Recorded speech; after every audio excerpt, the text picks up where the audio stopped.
November 1st, 2 years ago, we gathered at the African Union to celebrate the initiative that Madam Ambassador started that has grown and blossomed into this happy family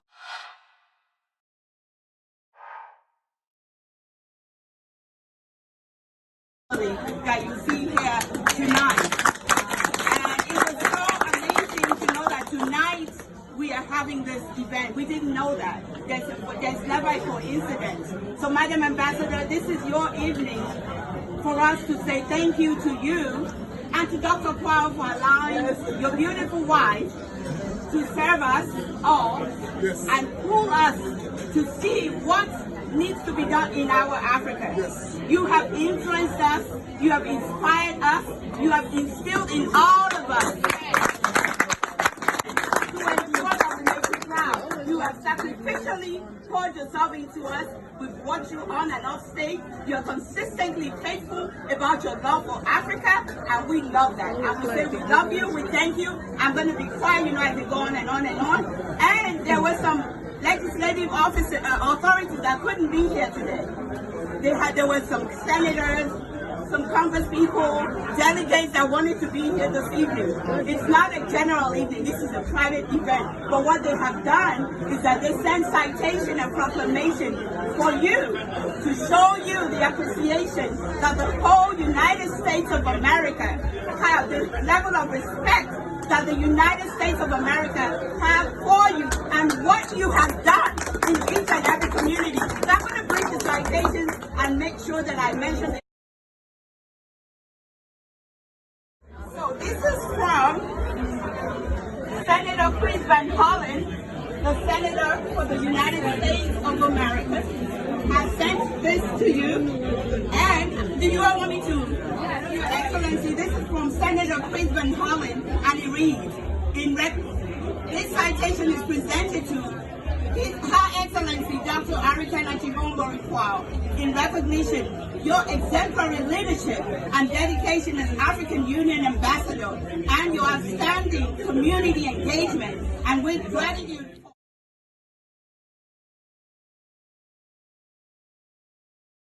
And the ambassador gave me a great opportunity to help organize some of the business community. We did organize the African Business Roundtable, which is an organization of several African chambers of commerce around the country. And our mission was to join with the African SMEs and actually try to do some business. Everybody talks about doing business, but it's always tough. Well, Ambassador, I want to report to you that a few weeks ago I was in Kenya, and we signed an MOU with the African Women's Entrepreneurship Program, and we are going to do some business between African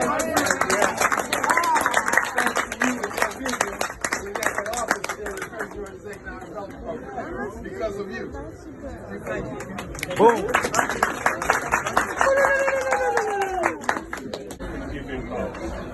At the symbol of African leader, somebody will cross in, and we are behind you. We continue to be with you. Let's build the Africa we want, Africa we dream about, Africa we need, Africa our children want. Thank you so much.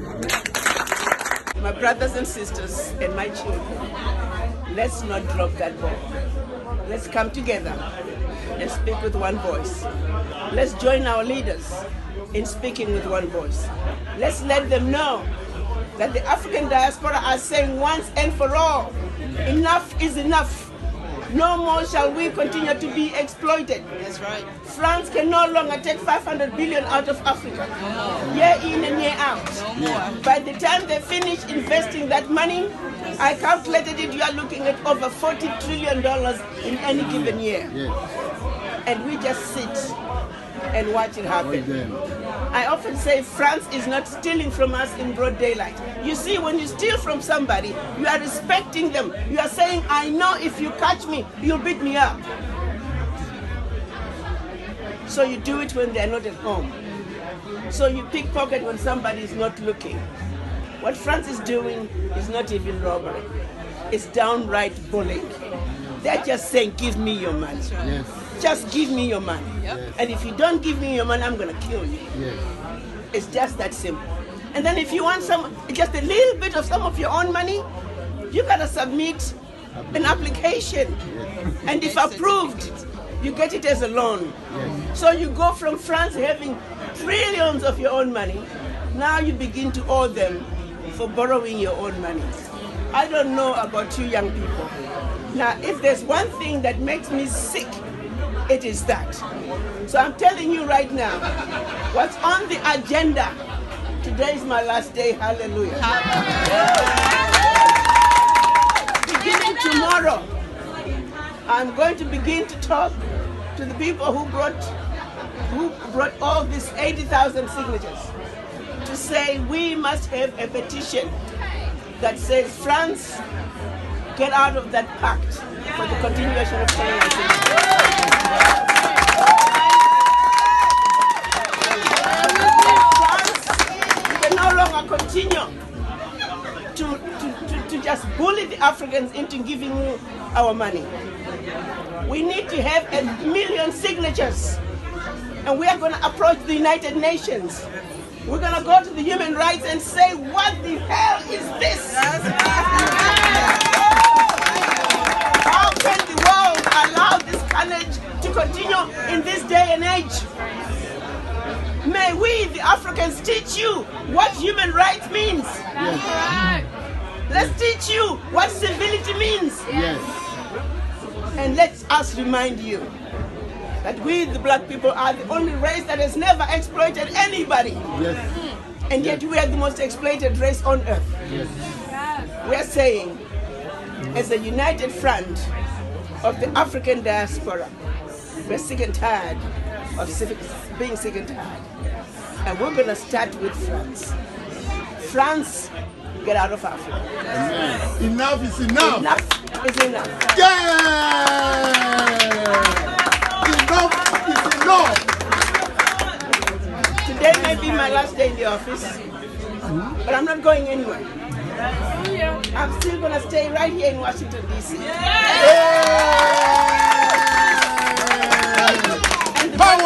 And the work continues. I want to take a moment to thank all of you for your support in the past almost 3 years, and in particular the past 3 weeks.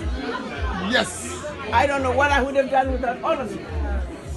As you were talking, son, I thought you were going to mention one time, I don't know if you even remember, it was one of those evenings we were at the AU until late. I think we finished meeting around 11 o'clock. And then you all were just hanging out, you young people, like you always do. And you came to me and you said, you know, Mama, I've been in this country for many years. I've never been anywhere where I felt like I belonged. Do you remember that? I've never been anywhere where I felt like I belonged.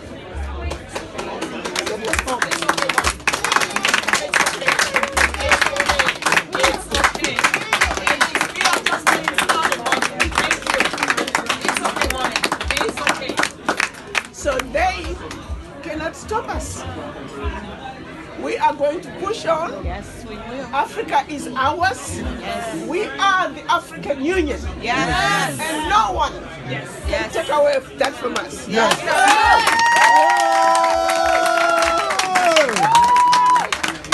They can try, but they will not succeed. They will Never. never. Because never. we, Power. the children of Africa in the diaspora, we are going home. Yes, we And no are. one is going to stop us. That's Yes. right. November 9th, 8th and 9th, there is a program going on in Dallas. We are going to be charting our way forward. I hope you all can, if you can, Yes. try and make it to Dallas, where we are going to begin to strategize on way forward. This is just the beginning. I want you to know that they have undone everything that I built at the mission. Siaka can tell you. Everything. Even that beautiful artwork. I think today they took it out. Must be the last they took the artwork. That's They- okay. the Let AA them take it. That's okay. That's okay. The AAU that we launched 3 weeks ago, they kicked them out last week. The radio station is shut down. They cancelled the Facebook account, Twitter, Instagram, so social media, gone.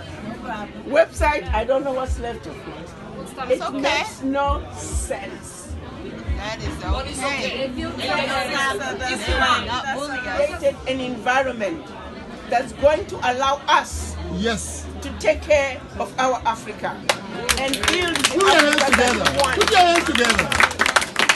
Work for yourself. Beautiful work. We can comfortably say the unfinished business of our Pan-African fathers in 1963 is now going to be finished. Very good. The environment is right. The question is, are we ready to take our place? Yes. Are we ready to do what it takes? Yes. Which means, are we ready to come together and say we are going to put our money where our mouths are? Because without money, I can honestly tell you, my brothers, my sisters, my children, that come July next year, Africa is going to enter the world market as one Africa, speaking with one voice as one customs union. Yes. But we're also going to be looking at an Africa that has an environment that you can register your business in one place, in one country, and you can spread like wildfire around the continent. That you can be born in one country, but you can live and work and establish your business anywhere you want around the continent. We're looking at a continent that is now prepared. It's like a field that is now prepared and ready to sow. Yes. What saddens me is the appreciation and clear understanding that we are not ready to take over our Africa. Where are we going to be defeated? Financially.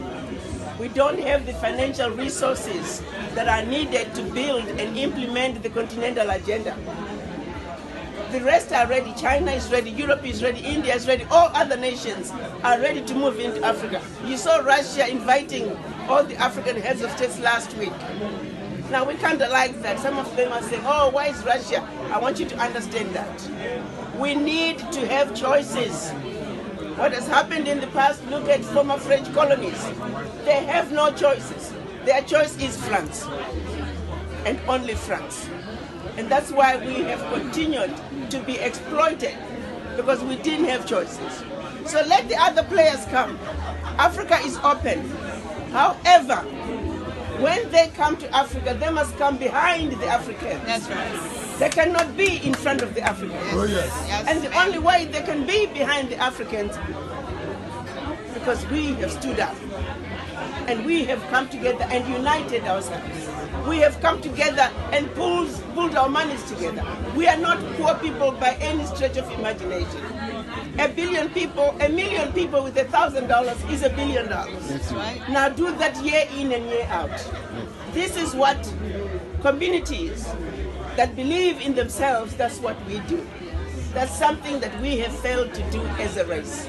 The onus is on us to seriously have a serious conversation with the image in the mirror. We do not have time, my brothers and sisters. This time is do or die. If we do not come together this time, when we open up and start implementing the AFCFTA in July next year, they're coming in for a complete sweep. Let me remind you that you don't go to China and find black people controlling the Chinese development agenda. You don't go to Mexico, India, Europe. You therefore must not go to Africa and find non-Africans controlling the African continental agenda, unless if you choose to vacate your place, that place that has your name, that place that says what is in Africa belongs to you, and that if anybody is going to come tap into it, they must come behind you. You must not go to Africa and be invited to work for a Chinese, to work for a European man. No, you must drive the African continental agenda. Keep in mind, there has never been a continental agenda, period. The Continental Development Plan is being made as we speak. The continental projects are being created as we speak. And our leaders are saying the children of Africa must be on the driver's seat when it comes to the continental development plan. The ball is in your court. We have a responsibility to come together. We don't have a choice. We can no longer afford to dislike each other. We can no longer afford to be suspicious of each other. We must understand that a problem in DRC is an African problem. A problem in Cameroon is an African problem. A problem in Somalia is an African problem. And guess what? The only people who can address those issues is us, the diaspora. It's very difficult for somebody in the DRC who's struggling to make a living to start thinking continental. It's very difficult for somebody in Malawi to start thinking continental. But we can come in as an army of united African diaspora. We can just have an influx of integration. Influx of people who are already integrated, influx of people who are seeing continental and not national. Madam Zuma was very clear. If change was going to come to Africa, it was going to be brought by the African diaspora. But not just any African diaspora, but the African diaspora in America, the African diaspora in the United States. That woman was a visionary. If we drop this ball, we are doing our Africa a serious disfavor. My brothers and sisters and my children, let's not